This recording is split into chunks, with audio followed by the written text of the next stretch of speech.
I almost didn't go out that day. That's the thing I keep coming back to. I'd set 3 alarms, ignored all 3, and was halfway through convincing myself that whatever I needed from the shops could absolutely wait until tomorrow. The sky outside my flat in Windsor looked like it hadn't decided what it wanted to be yet, not grey, not blue, just that particular nothing color that mid-October does so well in England. But my dog, Biscuit, had other plans. Biscuit is a beagle with the emotional intelligence of a very small therapist and the patience of absolutely nobody. By 7:30 he was sitting directly on my chest, his front paws planted on my collarbone like he'd staked a claim. He smelled of dog biscuits and moral certainty. So I got up. I threw on whatever was near an old wax jacket, jeans that were arguably still clean, trainers that had seen better years. No makeup. Hair shoved under a woolly hat because the wind had a particular kind of rudeness to it that morning. I grabbed the lead, and Biscuit launched himself at the door like he'd been training for this specific walk his entire life. We went the long route. Down past the high street, through the little park where the council still hasn't fixed the broken bench by the pond, out toward the long walk. I do this sometimes when my head needs emptying. There's something about walking toward Windsor Castle in the early morning, before the tourists properly arrive, when it's still just locals and dog walkers and the occasional jogger who looks like they genuinely enjoy this, something about that stretch of path that makes the world feel ordered. Manageable. The long walk was quiet. The grass was still damp from overnight rain, and it caught the low October light in a way that looked almost silver.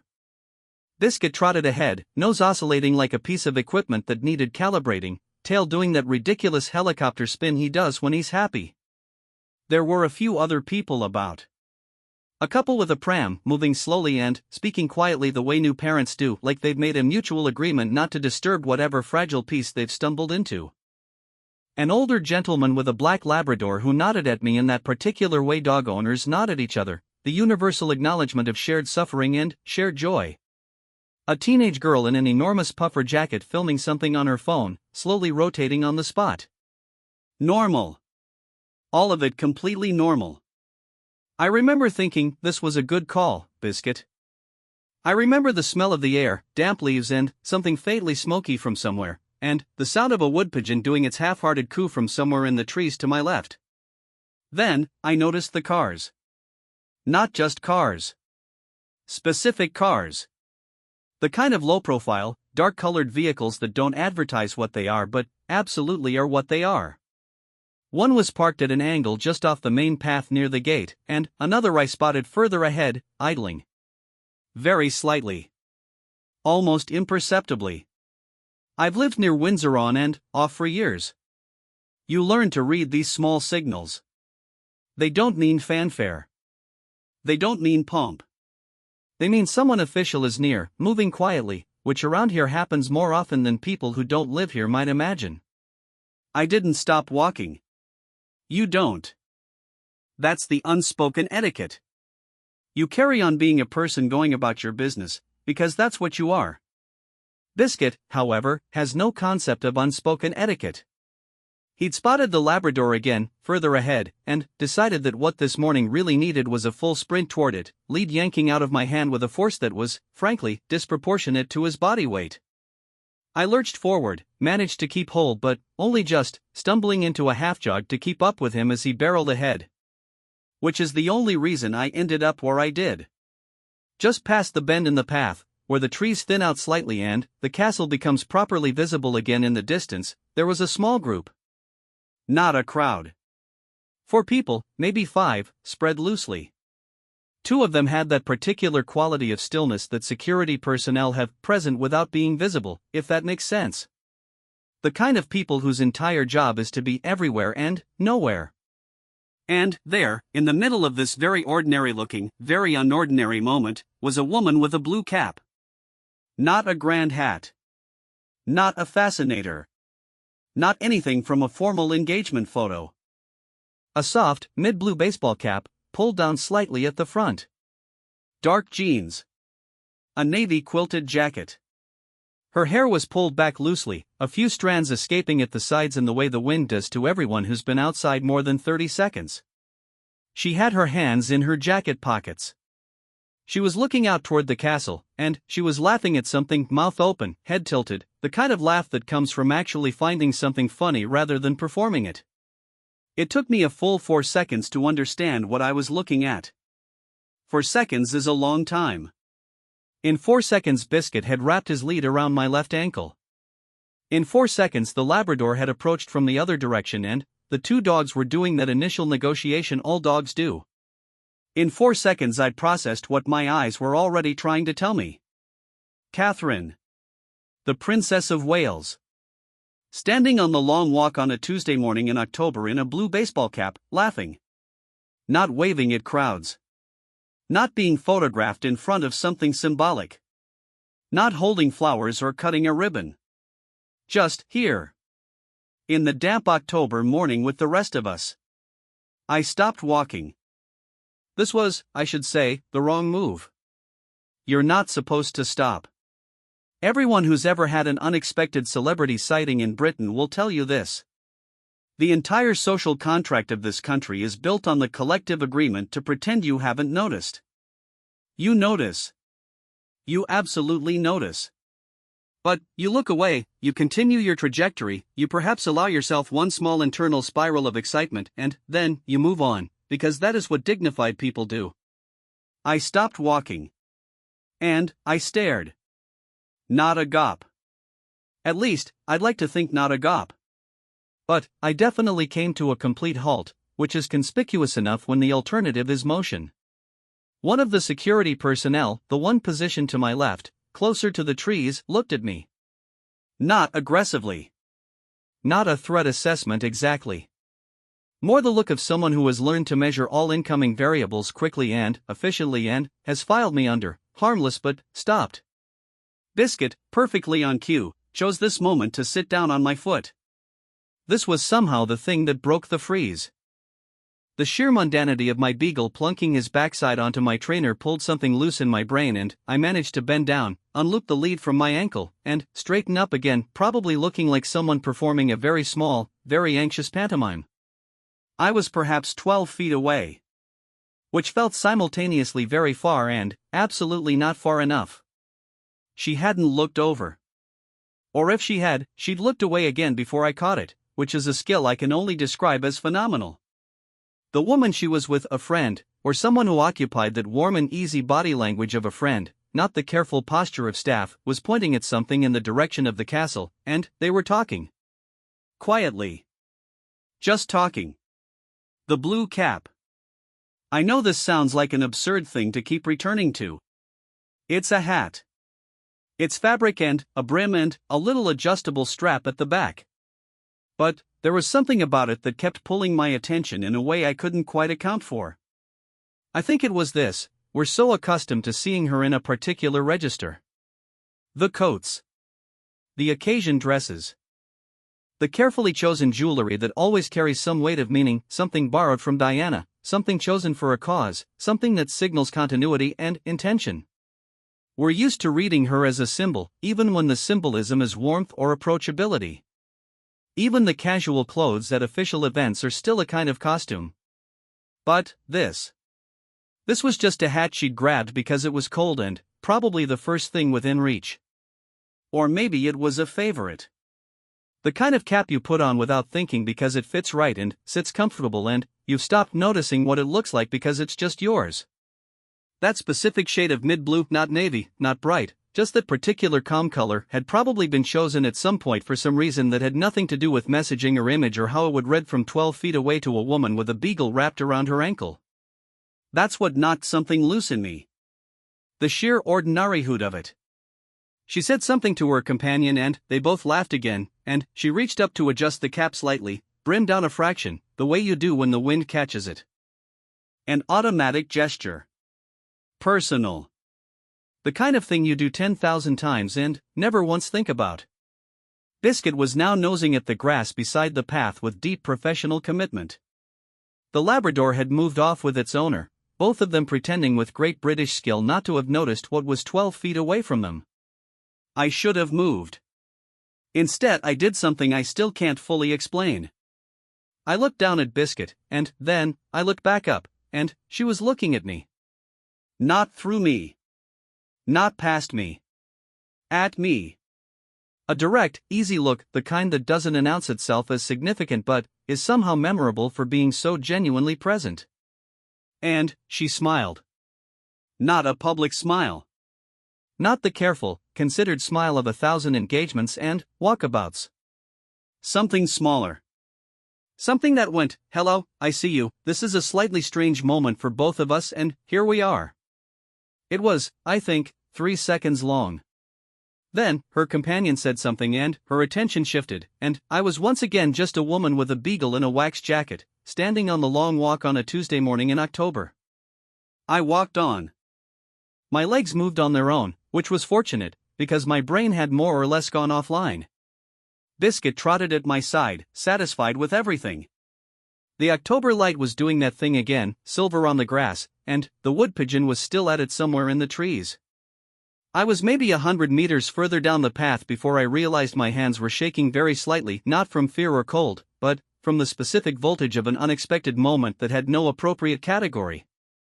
There was a woman on a bench nearby, mid-60s, sensible walking shoes, a flask of something steaming. She'd been there when I passed on the way out and she was still there now. She looked up as I went by. "You all right, love?" she said.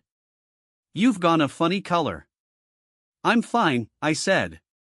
I think I just saw." The woman glanced past me, back up the path. She said, in a tone that meant yes, and I know, and I've been sitting here quietly watching for 20 minutes. She poured herself more tea. "Beautiful girl," she said, to no one in particular. "Looked well." She said it the way you'd say it about a neighbor recovering from a difficult year. Warmly. Privately. With the particular tenderness of someone who genuinely meant it and expected nothing back. I stood there for a moment. Biscuits sat on my foot again. "Yeah," I said. She really did. By the time I got home, there were already photos. Not mine.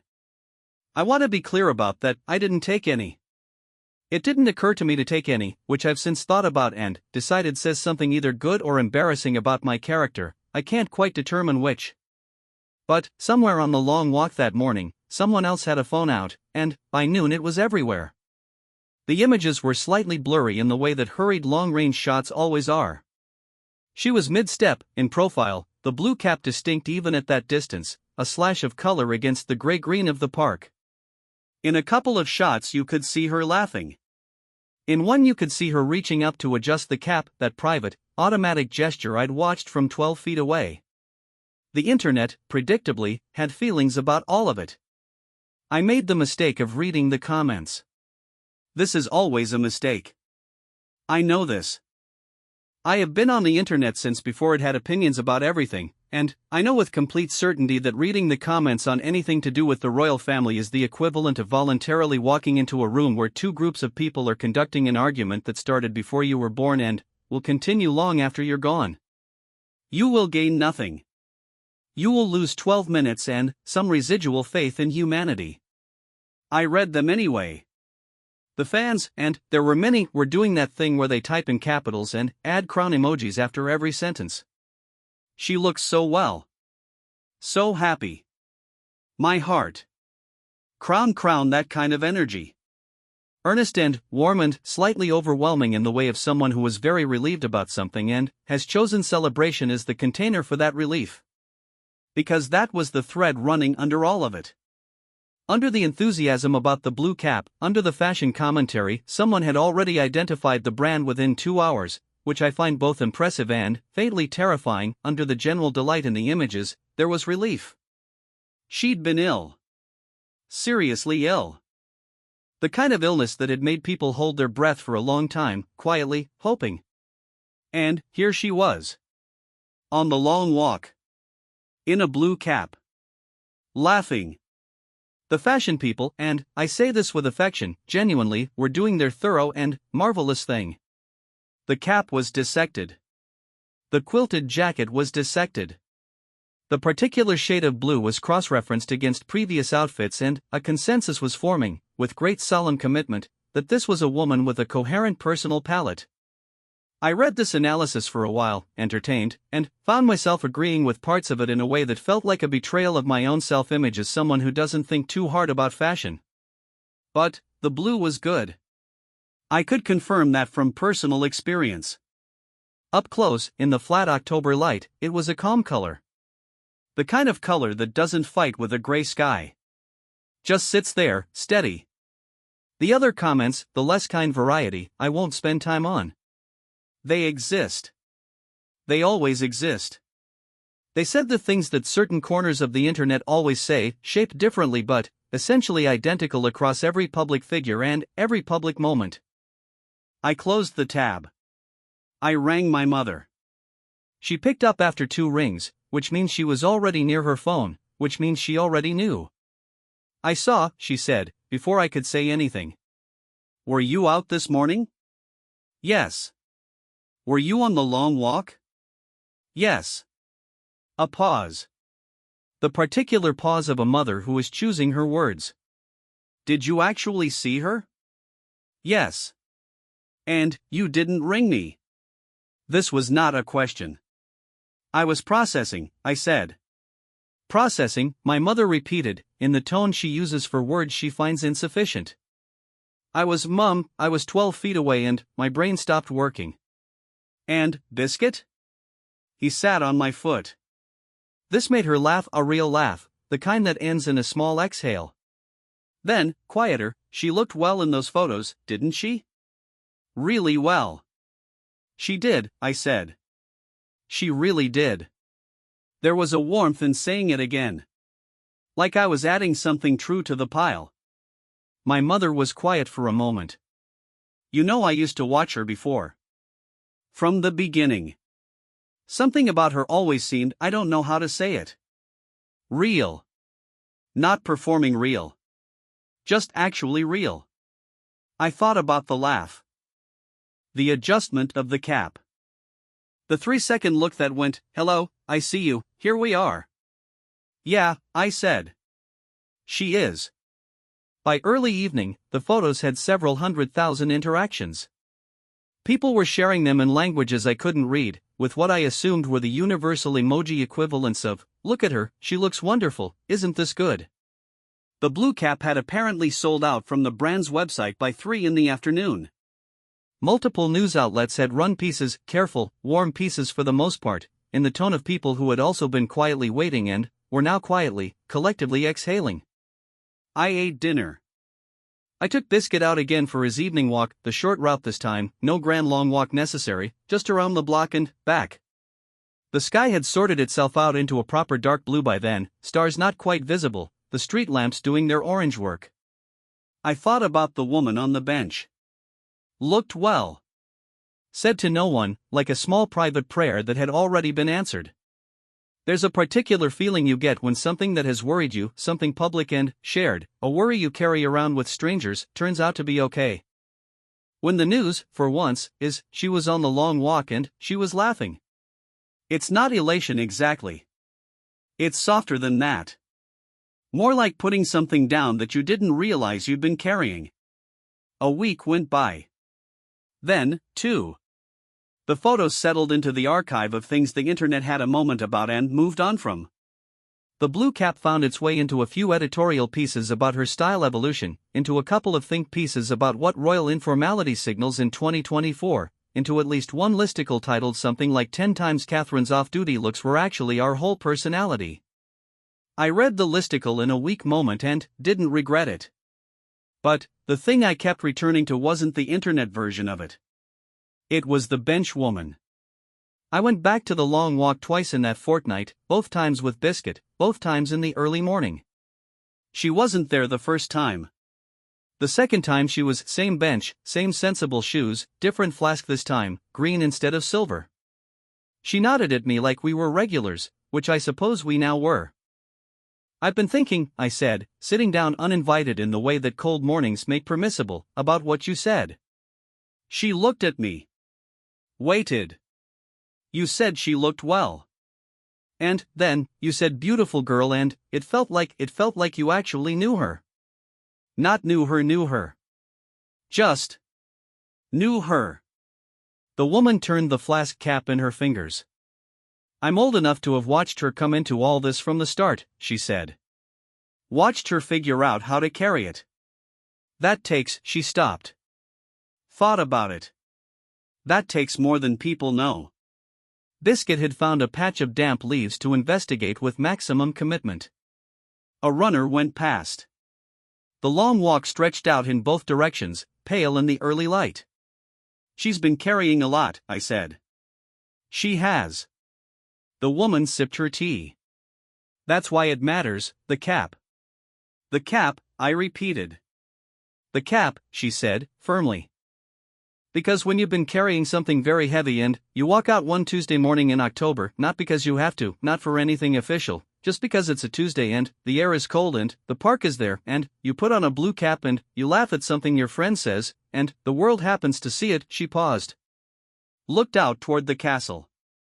That is an act of bravery, she said. Quietly. In a blue cap. That is still an act of bravery. I've thought about that a lot since. The internet framed it as a fashion moment. Which it was, technically. A princess. A cap. A color. Fans talking. The ordinary mechanics of a public figure being publicly visible and people having feelings about it. But, sitting on a bench in the early morning with a stranger and a beagle, I understood something the listicles didn't quite capture. There is a version of courage that looks like armor, big and polished and announced. And, then, there is the other kind. The kind that looks like a Tuesday morning walk. That looks like deciding, simply, to be present in your own life, in a park, in a jacket, in a blue cap pulled down against the wind, when being present has cost you something it takes the rest of us a long time to even understand was at stake. She looked well. She was laughing. She adjusted her cap against the wind in the way everyone adjusts their cap against the wind. And, 12 feet away, a woman with a beagle and a temporarily offline brain was watching, and thinking, without quite having the words for it yet, there she is. There she actually is. The benchwoman finished her tea. She screwed the cap back onto her flask with the efficiency of someone who has done this 10,000 mornings and expects 10,000 more. Same time next week, she said. Probably, I said. She stood up, tucked her flask under her arm, and started down the path toward the gate. Didn't look back.